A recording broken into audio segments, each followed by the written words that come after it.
Ladies and gentlemen, thank you for listening. Thank you for downloading. And thank you for subscribing to the latest edition of the 12 Kyle podcast. I am your boy, 12 Kyle. Check this out. On this episode, what I want to talk about is turbulence. Now, before you get ahead of yourself, I want to talk about turbulence and how it relates to not just in the air, but on the ground. I came to this topic because I was sitting on a conference call the other day at work, and the person that was speaking, they mentioned the word turbulence, and it got me to thinking about my experiences with turbulence. Um, I fly quite a bit. Um, Sometimes I fly for work, and so being in the airplane, you're used to turbulence. I'll be honest. When I first started flying, back in the day when I was probably like in middle school. Um, the first time I experienced turbulence, it scared the hell out of me because I didn't know what it was. I didn't know why was this plane shaking. The plane kind of dipped a little bit, and that was nerve wracking to me because I have a bad stomach. So like I'm not even like people that get on roller coasters and stuff and enjoy the dips in the roller coaster. I can't do it. I don't even get on roller coasters at amusement parks because I my stomach can't take it. Um, but that experience, or at least the experience of turbulence, um, was one that I never really got used to. And I mean, I'll be honest, I'm not even used to it now for as much as I fly. But the flip side of it is that, you kind of know how to deal with it, I guess, to some degree. Um, but it got me to thinking because the person who was speaking in the conference call at work mentioned the word turbulence. And I immediately started thinking about my experiences with turbulence and then also the turbulence that we go through sometimes on the ground. Now, you don't need me to give you the definition of what turbulence is, but turbulence occurs in the air. It's rough patches of air that push a plane while in the air. Um, so it got me to thinking, you know, a couple of questions. Question number one: are you prepared for turbulence? Now, here's the thing. The answer to that question when it comes to an airplane, you usually are prepared because what happens is the pilot will get on the PA system and he or she will tell you, um, "Hey, we're flying into Houston today. It's clear skies, 72 degrees.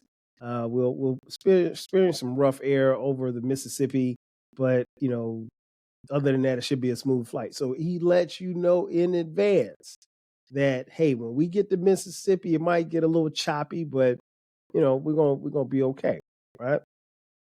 And that's cool because he let you know. Um, and I remember distinctly uh one time this was probably about 10, 15, but no, probably about 14 years ago. I was flying from Minneapolis back to Atlanta. And what was interesting was we were flying and it was cool. It was a cool flight. And we got about halfway to Atlanta and I was sitting on the wing. And I remember hearing the engines cut off. And I'm like, we're at 30 something thousand feet. Why is he cutting the engines off? Like that didn't make any sense to me at that particular time. And he did that. The pilot did that because we were about to hit some rough air. And it was no need for us trying to speed through it. We were just going to have to coast through it. And the pilot instructed the flight attendants to be seated. And this is the first time that I've ever seen flight attendants in mid flight have to go sit down. So I'm seeing all of this and I'm bugging. I'm like, yo, what the hell's going on here? Right. and the flight attendants sit down, and it is the bumpiest of bumpy rides, and the plane was just dropping. Didn't drop that far, but a little drop for me is a lot.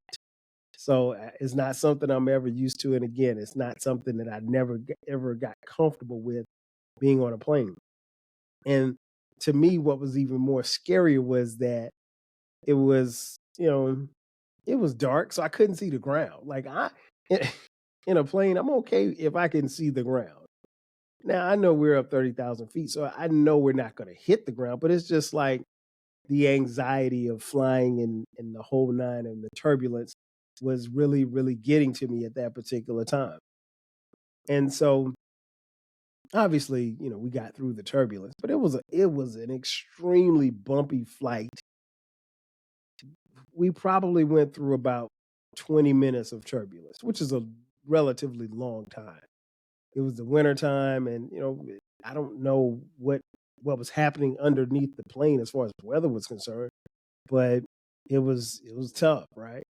And so, but we were prepared because the pilot told us, "Hey, we're going to experience some rough air here."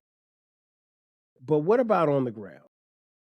You know, do you ever find yourself being fearful or anxious? Your anxiety kicks in about negative things that are going to happen.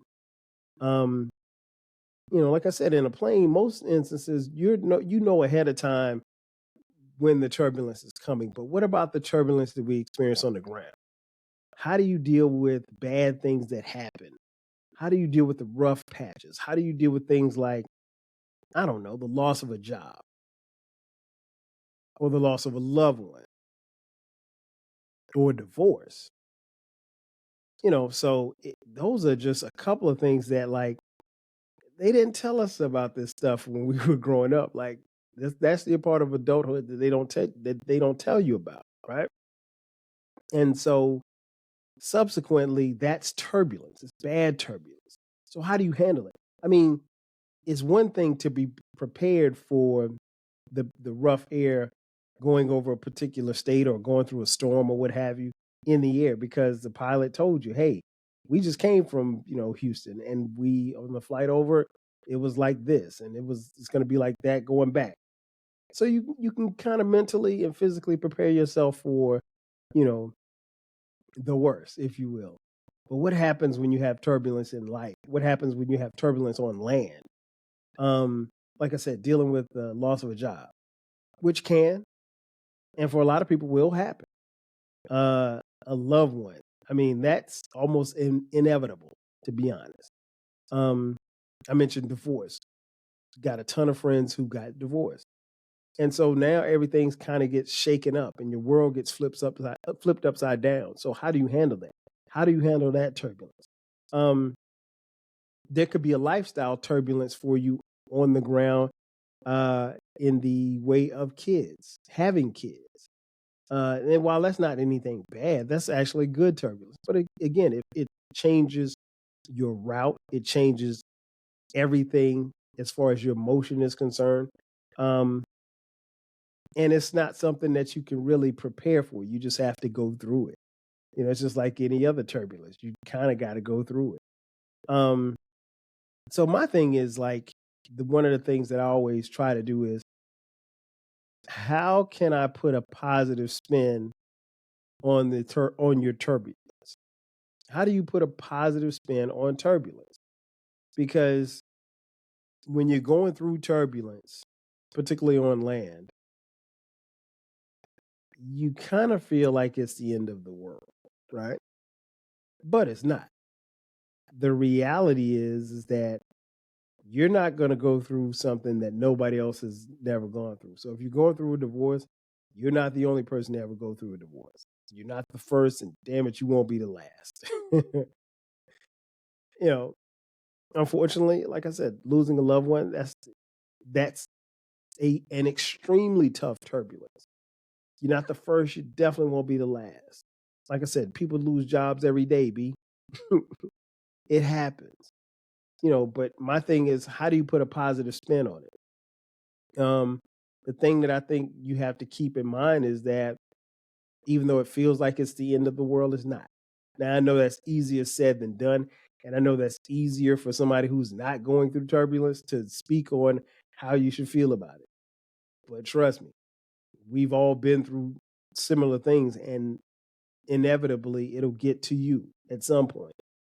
Um, but here's the thing I like to tell people. The one thing we know about the world and life, it goes on. I mean, it goes on. The world's going to keep spinning. And if we're being honest, people don't care as much as you think that they do. And people don't care as much as they say that they do, because they really don't. That's just being real. And so I think the key thing is not to get caught up in that. Because when you get caught up in that, it takes away from your focus and everything else. Because like I said, the world's gonna keep spinning. And people, while they may have good intentions, people don't care as much as you think they do. Question number 2. How do you handle turbulence? On a plane, for some people it's cool. Like you can always tell. Like that's one of the most interesting things I think that you can see on a flight. When there is turbulence, there's a section of people who are as cool as the other side of the pillow, who are as comfortable as everything. Doesn't bother them, doesn't rattle them, doesn't shake them. They could be sitting there reading the newspaper, they could be reading on their tablet, watching a movie, and they are acting as if nothing is happening. And then there are people like me who are white fisted and grabbing the armrest or grabbing the hand of, their companion or loved one or what have you. I remember, where were we going? I think we were going to Jamaica. We were going to Jamaica for our honeymoon, Sharice and I. And we left Atlanta and hit some turbulence. And I just remember just squeezing her hand, and she just got the biggest laugh out of that because she'd never seen me like fearful. But I was just turbulent. It was crazy. I was just like, yo, what's this dude? I mean, like, it's almost like we were flying through a storm, and this guy was just trying to get there so he could catch the game or something. I don't know what he was doing, but it was wild. But for me to grab her hand and hold her hand extensively, and she just thought that was funny because she'd never seen me shook. But I was a little shook. I'm not even gonna lie and say that I wasn't. But yeah, how do you handle turbulence? So that's how you handle it in the air, I guess. But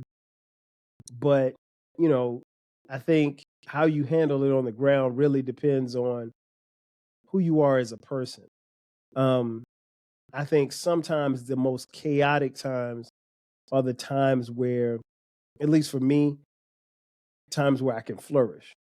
I'll share with you a story. As many of you know, I played football in high school and college. I played high school ball at Wilson High School in Florence, South Carolina, and college football at South Carolina State University in Orangeburg, South Carolina.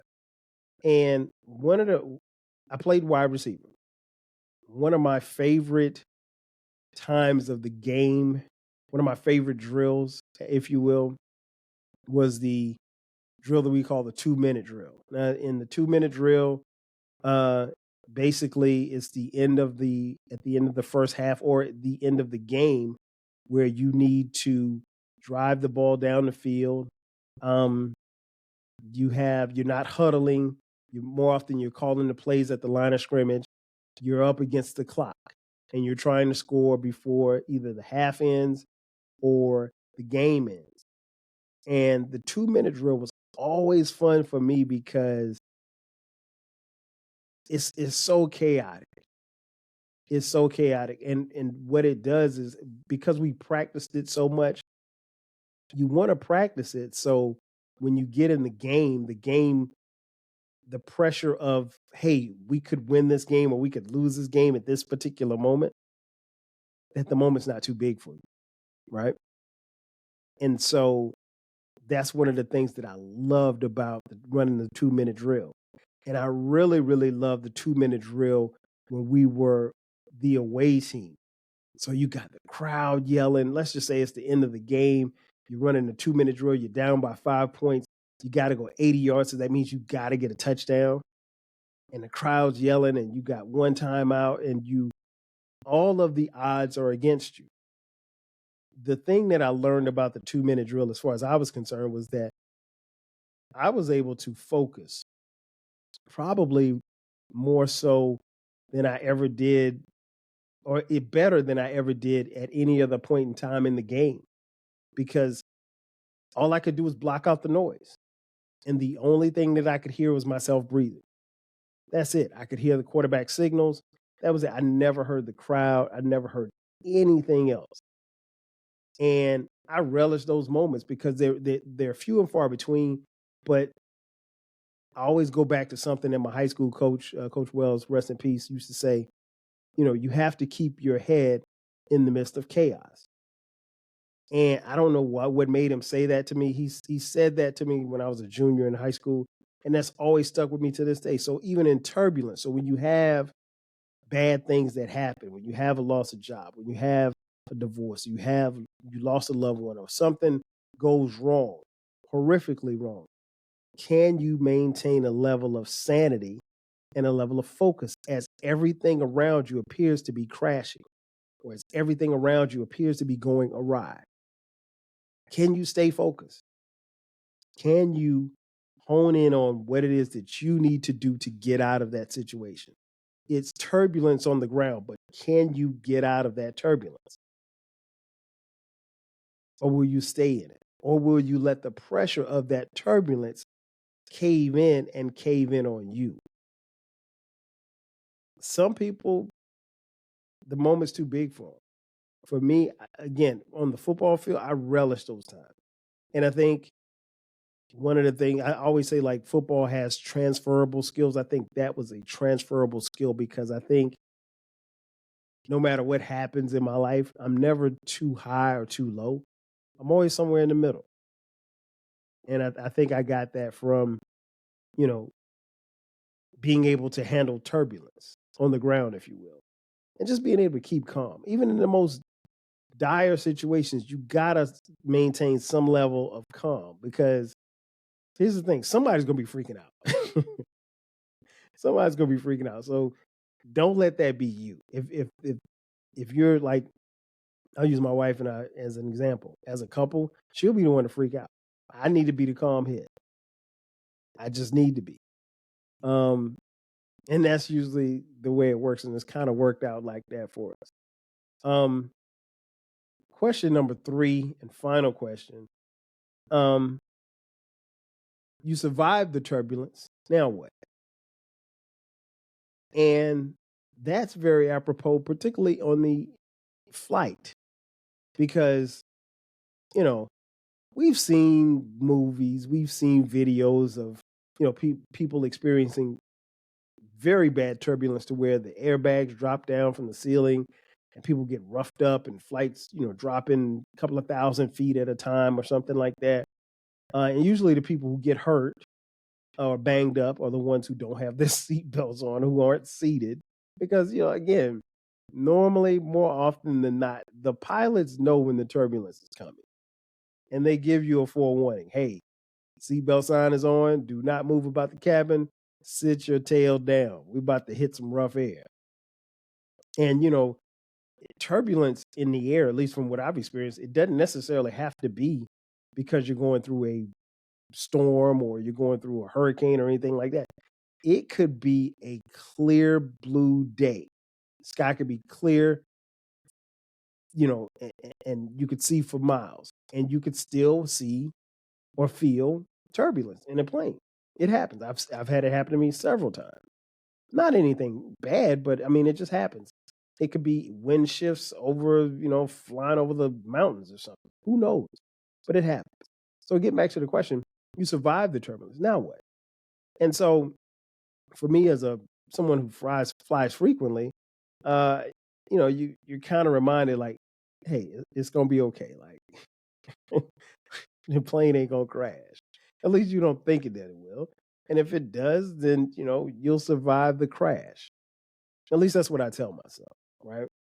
Um, but yeah, that's how it is. Like it's gonna be okay. Like you're gonna survive. Like you just have to remind yourself in the moment of the turbulence in air.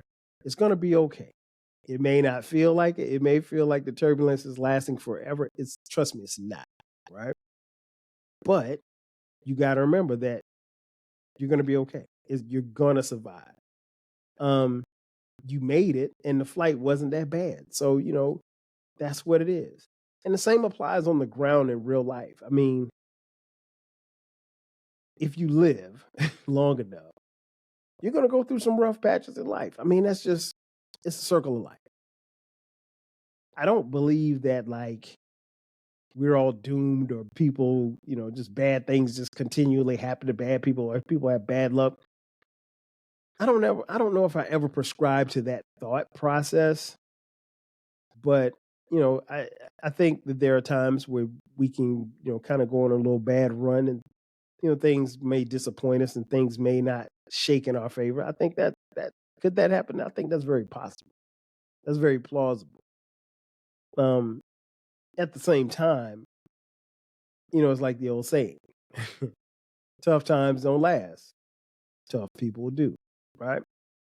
So I think as long as you remind yourself that, hey, whatever I'm going through, I'm going to survive. It may not, I may not be the same person on the other side of this turbulence, but, but I'm going to be okay. And I think if you remind yourself that, I think you'll be able to handle certain situations a little bit better, maybe different than you did the previous ones. It just depends. Um, but I think that's very key is just to remind yourself that you are going to survive. You didn't die, right? Uh, and I mean, particularly if you're on a plane, you made it to the ground safely. So, you know, you're off to the next flight. So that's usually how it works.